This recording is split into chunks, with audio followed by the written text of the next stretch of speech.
All right, guys, what's going on? Goofy Rexy here. So we've had a couple of days now to digest the new blog post that just came out. So a few quick items that I wanted to discuss here. So obviously the Swarm event, it came around on Friday, so we're already kind of dived into that. I'm actually already finished it.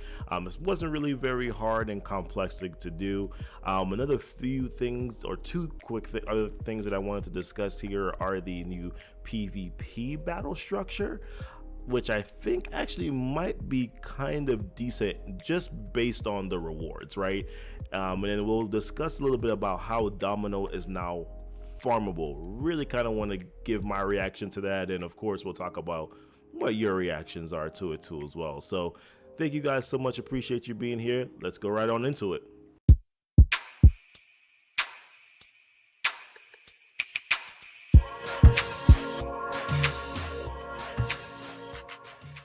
All right, so first things first, because it's well mentioned in the blog post, the Swarm event is live, which I'm sure that you've probably already seen already, but the Swarm event is not very hard, so don't be intimidated by it. It was actually relatively easy to go through. I think I used Mordo, Scientist Supreme, Carnage, Venom, and they're not built up very strong. I'm a mid-game player, so I think they were probably 40k each.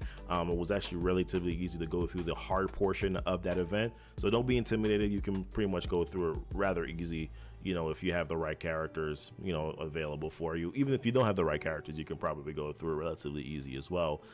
In the blog post, they've also mentioned Electro, so it looks as if though Electro is going to be coming out sometime, potentially maybe the week of the 7th. Of course, with Doc Ock being available towards the end of the month, or Legendary going to be available towards the end of the month, I would assume that Electro will be here either the week of the 7th or the week of the 14th, depending on, because they got to make her come out before the Doc Ock event rolls around. So that would be my assumption, is that she's going to be available sometime rather soon for you to be able to unlock her. So look for an offer coming out for hers.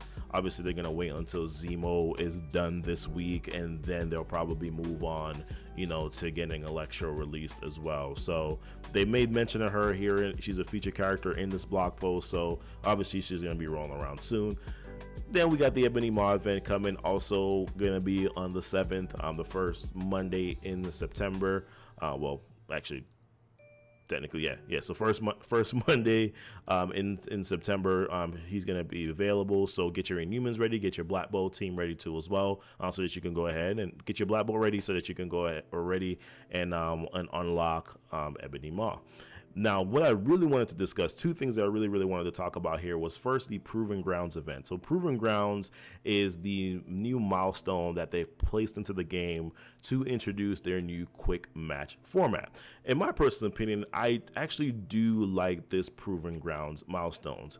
So the quick match setting, if you don't know what that is, it's a setting where you can go into doing PvP matches, and instead of having to wait for someone to be available, like one of your alliance members or someone that or a streamer, you can pretty much just go right into the PvP area, hit search, and then it will find an opponent for you that's ready to do PvP matches, and then you guys can pretty much go ahead and do your PvP match. So to usher that in, they're actually making this Proving Grounds milestone available, and it said that they're going to be making these available moving forward. It says selected time frames or selected events is when they're going to be making the Proving Grounds milestones available, but they do have one available currently right now. So let's take a look at actually what the milestones are and what you're going to be getting for doing the Proving Grounds. So as you can see, I've completed all my milestones so far. You get 10 milestones in total, and the way that you get points is that if you win a PvP match, then you get 200 points. If you lose a PvP match, then you get 100 points. It's very key that you know that in order for you to actually get points, you can't just go do a PvP match with one of your alliance mates. You actually have to use their PvP match setup, and to do that, you go into your events, which I'm not in right now, but you go into your event section, and you come over to the versus battle match portion where it's a balance draft, and like I said, you just hit the search button, and then you'll be able to go ahead and they'll be able to find some matchup for you to do. But what I really wanted to discuss here was really the milestones. I think that these milestones are actually pretty good. In total, if you complete all the milestones, you're gonna get 8 red star orbs, you're gonna get 3 gold orbs, and then 125 T3s. I think it's worth it to be able to go through it. Like I said, I did those those 5 PvP matches. It took me maybe about a half an hour to do every single one of them, maybe less than that, to do every single one of them. And I think this is actually good for them moving forward if they are going to make sure that they are going to actually give you stuff for actually doing PvP. Then I think that it's actually going to be worth it, because my concern was that you're just going to introduce this new PvP format and then you're not going to be able to get anything for it. So now I know that they said with the Proving Grounds with these milestones that it's going to be at selected times, so it won't be all the time that you're going to be able to get these milestones. But what I do think is good is that they're actually saying that they're going to be giving you some milestones for doing PvP. My hope is that they're gonna kind of switch up the rewards a little bit, so if you let's say that you have maybe some orange gear, or maybe like mini uniques that are added, maybe in the future doing some premium orbs, since there's some characters that are in the premium orbs that you do need, like Yo-Yo and Minerva. Hopefully they'll start to kind of introduce some new milestones, some new rewards into this milestone setting that they have available here. I would definitely hope that that would be the case for them to do. The milestones aren't that hard to reach. It's 1,000 points that you need, and like I said, 200 points for you to win a battle, and then 100 if you lose a battle is what you get as points. So it really doesn't take that many PvP matches. So at a minimum of 10 PvP matches, you can get all the milestones if you win all the battles, and you only have to do 5 PvP matches. So I think that this is a good introduction that they've made, and I hope that they continue to do it and switch up the milestone rewards just a little bit moving forward. Then the next thing I wanted to discuss here, which kind of angered me just a little bit, was they told us how they're going to make Domino farmable, which really got to put air quotes behind that. So Domino's new home is going to be a Blitz Orb exclusive, so similar to how they did it with Rescue, where Rescue was a Blitz Orbs exclusive, so you had to pull Blitz Orbs and then hope that you get that little purple drop to come down for you to be able to get Rescue. I don't like that they did this.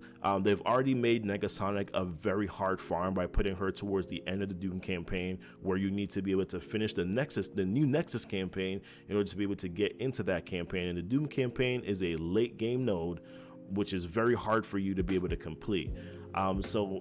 We still to this very date have no idea how they're going to release X23. So in my personal opinion, I don't like that they did this. I don't like that they're essentially saying that if you're a mid game player or early game player, you have no chance at being able to get Doc Ock forever. That's just really kind of the way that I view it, especially unless you decide that you want to pay for those characters. Now, I'm never a person that believe that yes, I think you can exclusively, with the first pass, you can exclusively make characters probably only available to your spenders or your late game players.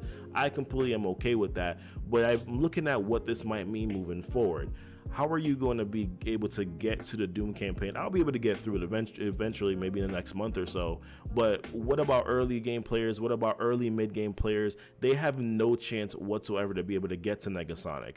Now you have to hope on luck in order to be able to get Domino so that you can get her to 5 stars, so that you can farm to get Doc Ock. And we still have no idea where X23 is going. My personal opinion, I think that they could have done much better than this, and I really, really am a little upset that they have done this, in my personal opinion. And I know that a lot of other players are feeling the same way too as well, where this is concerned. So listen, you got to make things a little bit more accessible, especially even if it's just for the second farm. Like, I'm hoping that they're going to make things a little bit easier, maybe put Negasonic somewhere else so that you can also get her there. Even if it's just the war store, at least I can plan towards being able to get Negasonic in the war store.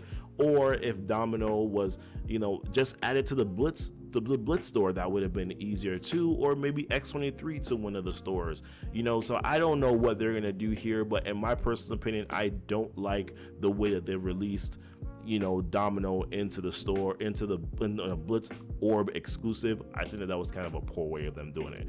But guys, let me know what your guys' thoughts are. We got some other blitzes coming up too as well. There's a Sabertooth Blitz, as well as a Zemo Blitz that's gonna come around on Thursday. I'm actually looking forward a little bit to maybe some Mega Orb fragments and Red Star red stars that they're going to have available for characters. I do wish that they had changed the shard reward for it. If you haven't seen that yet, I did make a previous video about the new shard reward structure for Blitz Orb, so take a look at that. And of course, we got the Chaos Theory and some other events coming up too. But listen, guys, that's just my quick thoughts on this. Like I said, I really don't like the Domino aspect of this. I really think that they could have done better with that. I don't like where Negasonic is, but at least I can get to it, you know, in the next month or so. So I more so feel bad about players who cannot get there and will not really have the chance to farm Doc Ock until way later on, you know, in their MSF career. But listen, guys, let me know what your thoughts are. Thank you guys so much for watching again. And once again, be blessed and be safe.